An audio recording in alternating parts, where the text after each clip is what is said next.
हाँ जी, तो जिम्नोस्पर्म की बात करेंगे, है ना, जो कि हम कर रहे थे कल भी, है ना। उसकी थोड़ी बहुत जनरल कैरेक्टरिस्टिक देखी थी हमने, है ना, कि क्या क्या होता है उसके पास, है ना, जो मैंने यहाँ पे भी लिख दी है कि नेकेड सीड होता है ना, ये बात हमने कल देख ली थी, है ना। क्योंकि जिम्नोस्पर्म का मतलब ही क्या है कि ऐसे लोग जिनके पास सीड तो होगा, ऐसे प्लांट्स, लोग मतलब प्लांट, है ना, ऐसे प्लांट्स जिनके पास सीड तो होगा लेकिन वो सीड कवर्ड नहीं होगा, है ना, सीड के चारों तरफ कवरिंग नहीं होगी। और मैंने कवरिंग का मतलब समझाया था आपको कल, है ना। अगर नहीं आपने वो वीडियो देखा है तो उसको देखना है ना एक बार, मैंने वहां पर बताया कवरिंग का मतलब क्या है ना। ओव्यूल यहां पर प्रेजेंट है, ओव्यूल प्रेजेंट है तो ओव्यूल बनाएगा क्या, सीड। ओव्यूल फ्लावर के अंदर होगा, ओव्यूल फ्लावर के अंदर होगा। जब उसका फ्रूट बनेगा, फल से फूल बने, सॉरी, फूल से फल बनेगा, फूल से जब फल बनेगा तो फूल के अंदर जो ओव्यूल होगा वो कन्वर्ट हो जाएगा किसमें, सीड में, वो कन्वर्ट हो जाएगा सीड में, है ना। और ओवरी यहां पर एब्सेंट होता है ना। अच्छा, सीड के चारों तरफ होता है ओवरी।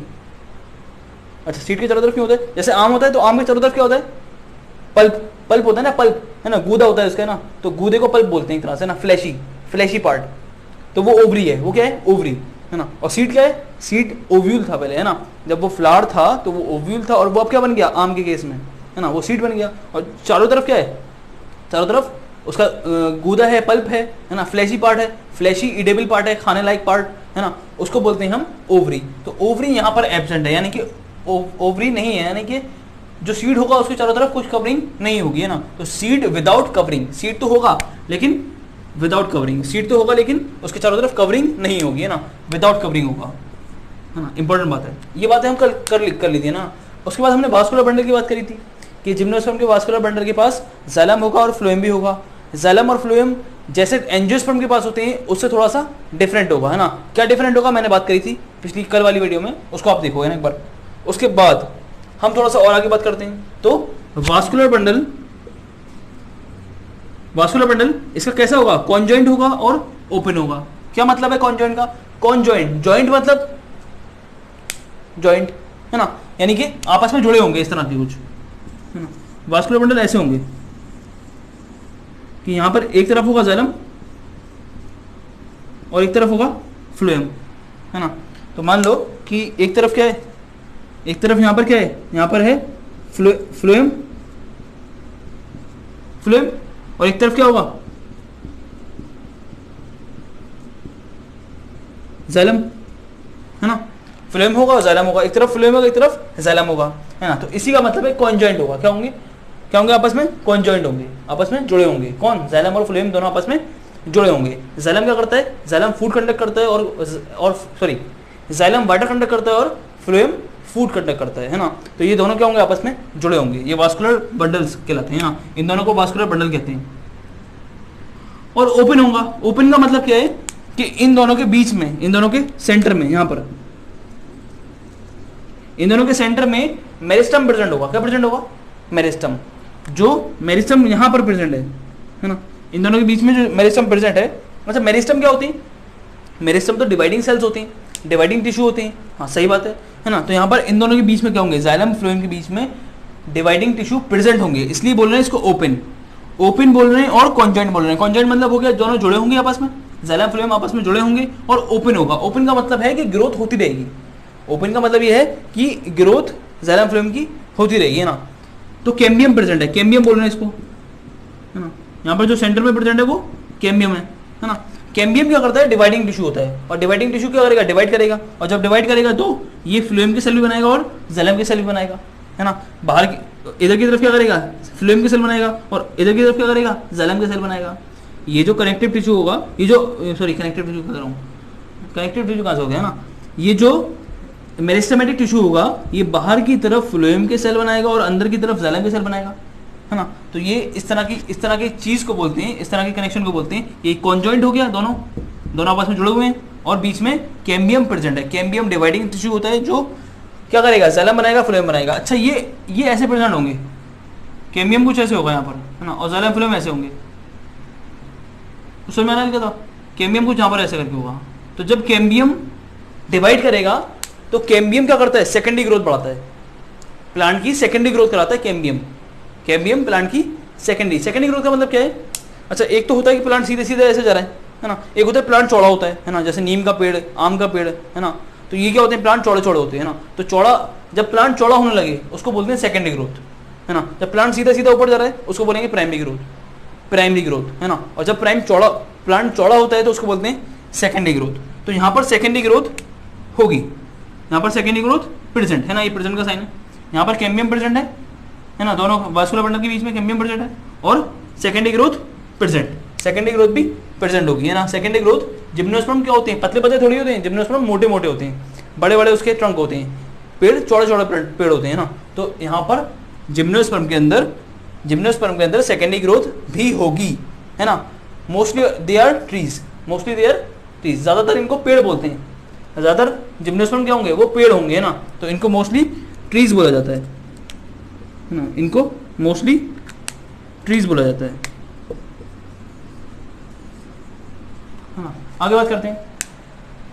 अच्छा, ये जो पेड़ होंगे या तो इनका ऐसे ब्रांचिंग निकल रही होगी है ना, ऐसे ब्रांचिंग जैसे नॉर्मल पेड़ होते हैं हाँ, तो या तो ब्रांचिंग होगी पेड़ में या फिर ब्रांचिंग नहीं होगी है ना, दोनों तरह के पेड़ हो सकते हैं, ब्रांचिंग हो भी सकती है और ब्रांचिंग नहीं भी हो सकती है ना। स्टेम में भी ब्रांच और अनब्रांच्ड, ब्रांच भी हो सकता है और अनब्रांच भी होता है। अगर स्टेम ब्रांच्ड होगा तो एग्जाम्पल आपको है पाइनस है ना, पाइनस क्या है, एक पेड़ है जिसकी ब्रांच क्या होती है, सॉरी जिसका स्टेम क्या हो जाएगा, ऐसे जाएगा ऊपर और फिर उसमें ब्रांचिंग ऐसे करके इस तरह से कुछ ब्रांचिंग निकल आएगी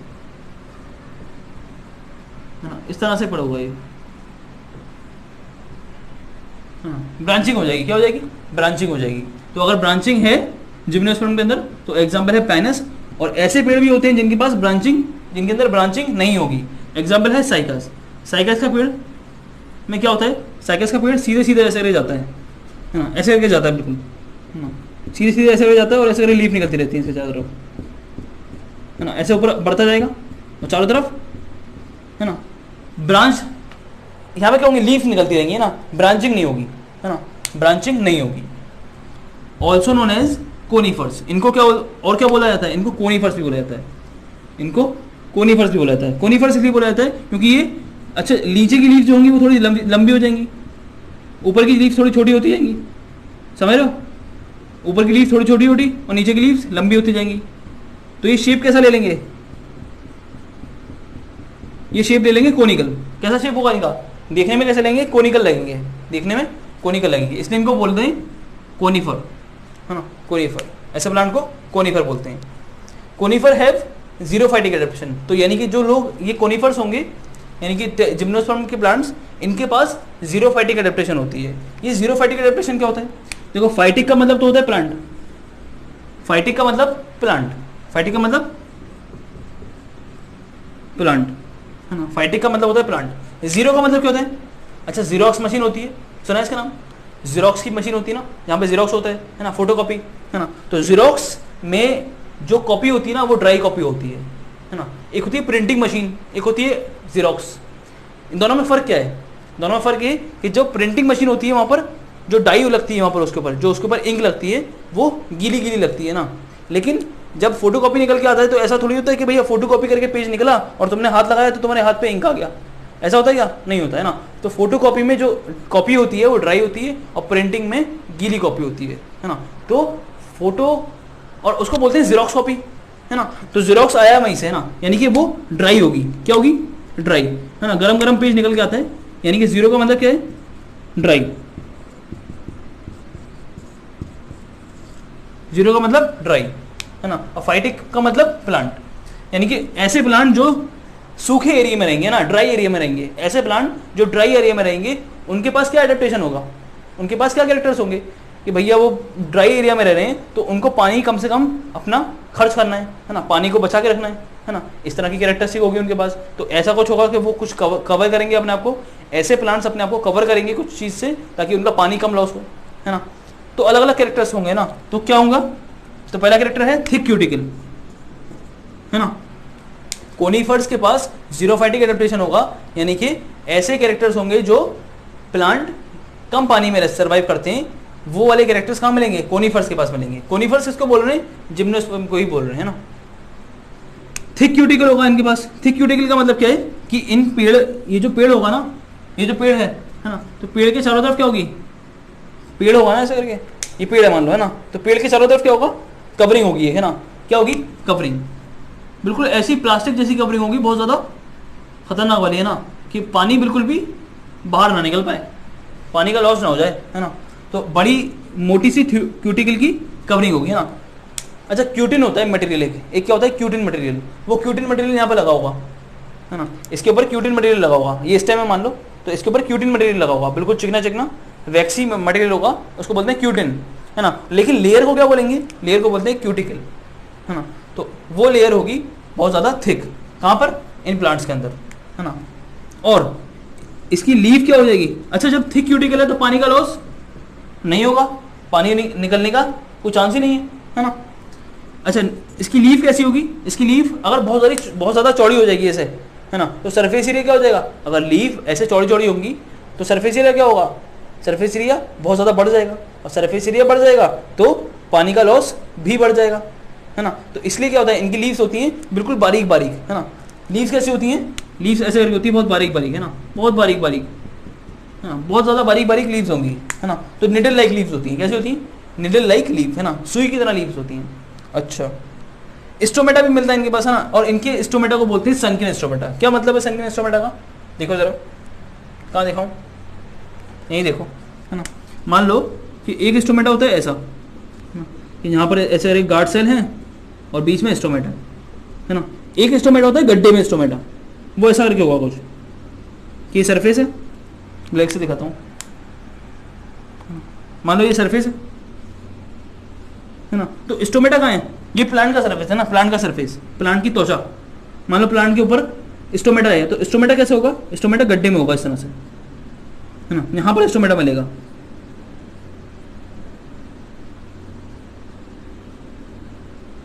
है ना। स्टोमेटा कैसे मिल रहा है, स्टोमेटा प्लांट के सरफेस पर नहीं मिलेगा, है ना, प्लांट के सरफेस में बहुत छोटे छोटे पिट्स होंगे, बहुत छोटे छोटे गड्ढे होंगे, उन गड्ढों में क्या मिलेगा, स्टोमेटा मिलेगा। अच्छा, ये गड्ढे में स्टोमेटा क्यों मिल रहा है ना, निडल लाइक लीफ है, तो ये भी क्या कर रहा है, पानी को रोक रहा है। क्यूटिन भी क्या कर रहा है, थिक क्यूटिकल है, तो वो भी क्या कर रहा है, पानी का लॉस को रोकेगा, पानी की लॉस को प्रिवेंट कर रहा है, ये भी और ये भी। सनकिन स्टोमेटा भी कुछ ऐसे ही करना चाहिए, है ना। तो जब धूप पड़ेगी अब इस पे, तो देखो क्या धूप स्टोमेटा पे सीधे पड़ पाएगी, हैं, नहीं पड़ पाएगी, है ना, स्टोमेटा पे सीधे धूप नहीं पड़ पाएगी, है ना। धूप आएगी इधर दीवार पे पड़ेगी, इधर पड़ेगी, लेकिन स्टोमेटा पे नहीं पड़ पा रही धूप, है ना। तो स्टोमेटा पे डायरेक्ट धूप नहीं पड़ पाएगी, स्टोमेटा के ऊपर डायरेक्ट धूप नहीं पड़ पाएगी, तो स्टोमेटा से पानी का ट्रांसपिरेशन भी हल्के हल्के होगा ना, या फिर बहुत कम होगा, ना के बराबर होगा। तो इसीलिए स्टोमेटा क्या है, गड्ढे में है, ताकि उसके ऊपर धूप डायरेक्ट नहीं पड़े। अगर धूप डायरेक्ट नहीं पड़ेगी तो उसका पानी लॉस नहीं होगा, है ना। तो ये तीनों जो कैरेक्टर्स हैं ना, ये तीनों कैरेक्टर्स क्या कर रहे हैं, ये भी पानी का लॉस को रोक रहा है, ये भी पानी के लॉस को रोक रहा है, और ये भी पानी के लॉस को रोक रहा है। तो ये तीनों काम का, इन तीनों का काम क्या होता है, प्रिवेंट